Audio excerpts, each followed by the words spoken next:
welcome to a blog of two halves. This week has been immensely stressful, and most of that is for exactly the same reasons as I gave last week. Not least the fact that we are repeating history in terms of getting our filling done at the dentist. And so this is a blog of two halves where I'm going to record before the dentist appointment, which is now here at Markenfield, and I'm going to record again afterwards, probably on the way back home. I'm going to cover first, before we begin, the birthdays. Not so many birthdays now, although I figure that there are going to be some more big birthdays in March. Not least mine, of course. We have TJ Grant, Stacey Coldren, Antonino Joquani, John Howard, Abe Wagner and Nicholas Nolt this week. So I hope they all have a fantastic birthday and a less stressful week than I'm going to have. We're moving on to my belater support. I only have one this week. It's Christian Mapumbu, who is fighting on the main card of belater there.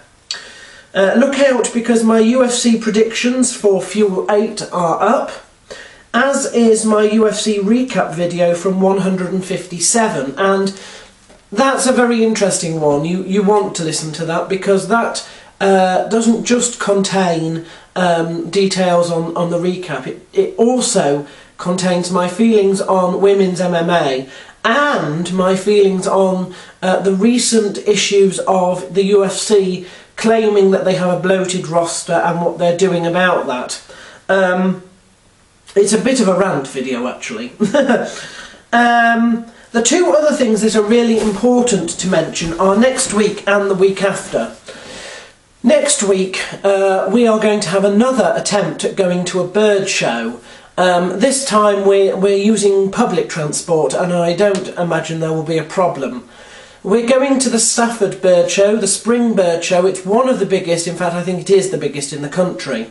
And we're taking the money that we've got from our recent employment bonus, and hopefully we're going to be buying birds. Now, our aim is to buy birds that we wouldn't usually be able to buy around here. So we're not looking for budgies, we're not looking for zebra finches, and we're not really looking for society finches either.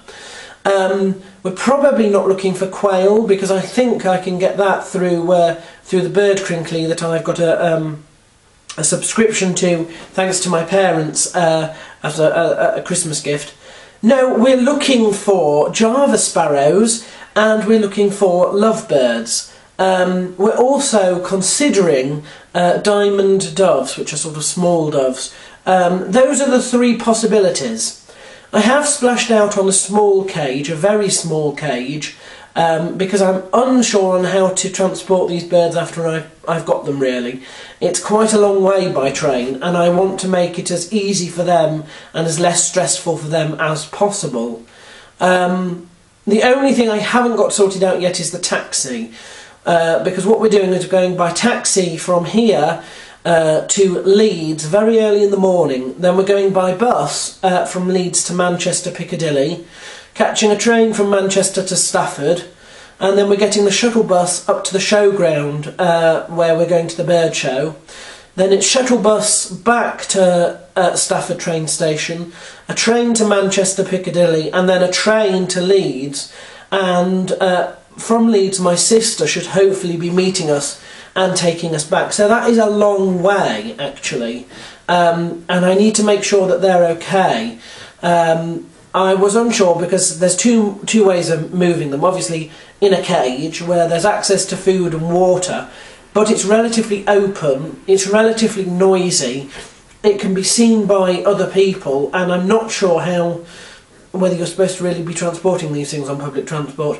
The other method, which is more often used, is they're put in a little bird box with air holes, but they don't have access to food, They don't really have access to water. I mean, you can dampen a sponge and put that in, and then they've got access to water.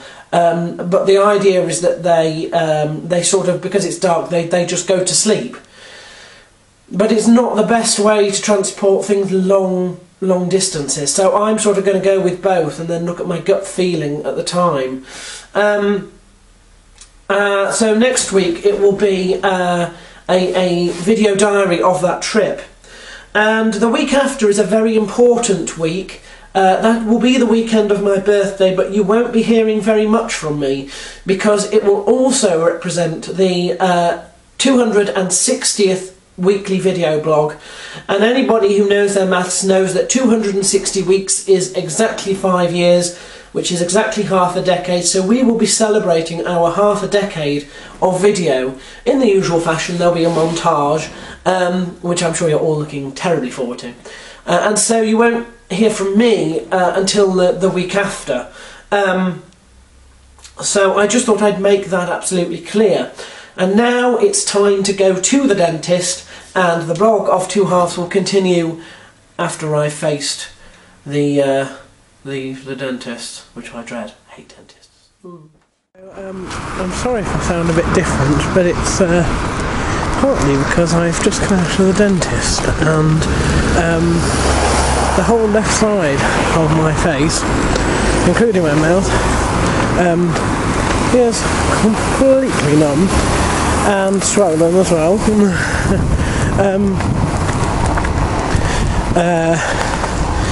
It is, the thing about NHS dentists is that it all takes 20 minutes, and so you get injected with the anaesthetic and then you get to work straight away. Thankfully he was actually much better than the other one. When Vladimir started I could still feel the pain, but this dentist took so long in putting the actual anaesthetic in that it was thankfully numb by the time he started, so I didn't feel a thing. The reason I'm doing this here and not on the stray is because at the last minute my mother actually asked if I wanted a lift, so I said yes, and hopefully she's waiting for me in the Morrison's cafe because I didn't fancy walking back either.